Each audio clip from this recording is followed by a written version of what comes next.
నాకు ఎగ్ దోశ ఇష్టమని నీకెలా తెలుసు అని అడుగుతుంది ప్రియ. మీ ఇంటికి ఒకసారి బ్రేక్ఫాస్ట్ కోసం వచ్చాను. ఆ రోజు నిత్య దోశ వేసింది. తింటున్నప్పుడు మీ అన్నయ్య ప్రియకి ఎగ్ దోశ అంటే చాలా ఇష్టం, మేబీ హోమ్ ఫుడ్ మిస్ అవుతున్నట్టుంది అని అన్నాడు. నాకు అప్పుడే తెలుసు అని చిన్న అంటాడు. అవునా అని ప్రియ. నేను ఒకటి అడగొచ్చా అని ప్రియ అంటుంది. అడుగు అని చిన్న. మళ్ళీ ఫీల్ అవ్వద్దు మరి అని ప్రియ. సరే అని చిన్న. మీతో ఒక అమ్మాయి ఉండేది కదా, నువ్వు లవ్ చేసావు కదా, ఎలా ఉంది ఆ అమ్మాయి, ఎక్కడ ఉంది, ఇక్కడికి ఎప్పుడు వస్తుంది అని అడుగుతుంది ప్రియ. తింటున్న చిన్న ఆపేసి కొన్ని తెలుసుకోకపోవడమే చాలా మంచిది అని అంటాడు చిన్న. ఫీల్ అయినట్టున్నాడు అని మనసులో అనుకుంటూ సారీ జస్ట్ అడిగా అంతే అని అంటుంది ప్రియ. సైలెంట్ ఉంటాడు చిన్న. తినేసి బయటికి వచ్చేసి ఇద్దరు కార్లో స్టార్ట్ అవుతారు. కార్లో చిన్న సైలెంట్ ఉంటాడు. ఈవినింగ్ మా అన్నయ్య వస్తాడా అని ప్రియ అడుగుతుంది. మీ అన్నయ్యనే అడుగు, నాకేం తెలుస్తుంది అని చిన్న. ప్రియా చిన్న పాస్ని అడిగేసరికి కోపంలో ఏదో తెలియని బాధ చుట్టుకుంది. అది చూసిన ప్రియ సారీ అండి, నేను కావాలని అడగలేదు, తను ఇక్కడికి రావడం లేదు కదా, ఎందుకు అని అంతే అని ప్రియ అంటుంది. కారు ఆపేసి చిన్న ప్రియాని చూస్తూ దిగు అని అంటాడు. ఏంటి దిగాలా, ఎందుకు అని ప్రియ. ఫస్ట్ దిగు నువ్వు అని అంటాడు. నేను క్యాజువల్గానే అడిగా అని ప్రియ. మీ కాలేజ్ వచ్చింది దిగు అని అంటాడు చిన్న. ఏంటి జోక్ చేస్తున్నావా అని సైడ్కి తిరిగి చూస్తుంది ప్రియ. అయ్యో నిజంగానే కాలేజ్ వచ్చింది అని అనుకుంటూ సారీ అని మళ్ళీ చెప్పి దిగుతుంది.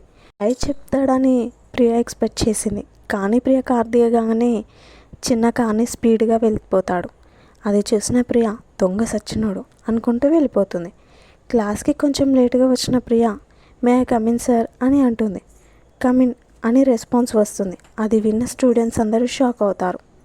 ఎందుకంటే ఒక్క 5 minutes లేట్ వచ్చినా క్లాస్ పీకే సార్ ఈరోజు ఏమనకుండా రమ్మన్నాడు అని. ఎందుకంటే ముందే చిన్న ప్రిన్సిపల్కి ఇన్ఫామ్ చేశాడు కాబట్టి. అందరూ ప్రియానే చూస్తారు. ఏంటి అందరూ నన్నే చూస్తున్నారు అని ప్రియ సోనుతో అంటుంది. నువ్వు ఈ కాలేజ్కి హీరోయినే, అందుకే అలా చూస్తున్నారు అని సోను నవ్వుతూ చెప్తుంది.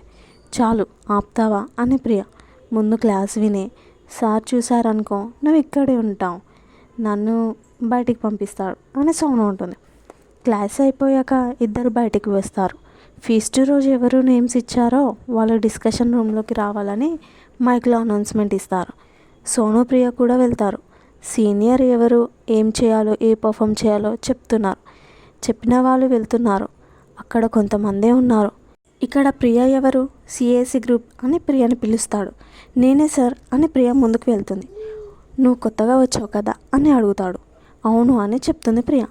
నువ్వు సోను ఇద్దరు ఒక డ్యాన్స్ పర్ఫార్మెన్స్ ఇవ్వండి అండ్ మా సీనియర్లో కపుల్ సాంగ్ చేయాలి అని చెప్తాడు. ఏంటి కపుల్ సాంగా, నో అని చెప్తుంది ప్రియ. మరెందుకు నేమిచ్చావు? లిజన్, మా కపుల్ సాంగ్లో అమ్మాయిలందరూ సరిపోయారు కానీ ఒకరు లేరు, అందుకే నేను తీసుకుంటున్నాం అని అంటాడు. అప్పుడే అక్కడికి వచ్చిన శివ, అరే శివ నీకు ఇంకా పార్ట్నర్ దొరకలేదు, నీ పర్ఫార్మెన్స్ క్యాన్సిల్ చేసుకో అని చెప్తాడు. శివ అవునా అని డిసప్పాయింట్తో ప్రియని చూస్తాడు. ఇది నా ఫైనల్ ఇయర్, మెమరబుల్గా ఉండాలి అని అనుకున్నా, ఇట్స్ ఓకే అని అంటాడు శివ. పాపం నా వల్ల తన పర్ఫార్మెన్స్ క్యాన్సిల్ అవుతుంది అని అనుకుంటూ ఓకే అని చెప్తుంది ప్రియ. నిజంగానా అని శివ. చేస్తాను అని Priya. Thank you Priya, thank you so much అని చెప్తూనే ఉంటాడు. సార్ ఆపండి ఇంకా మీ థ్యాంక్ యూలు ఎన్నిసార్లు చెప్తారు సార్ అని అంటుంది ప్రియ. ఓకే రేపటి నుంచి మన ప్రాక్టీస్ ఓకేనా అని అంటాడు శివ. ఓకే అని ప్రియ.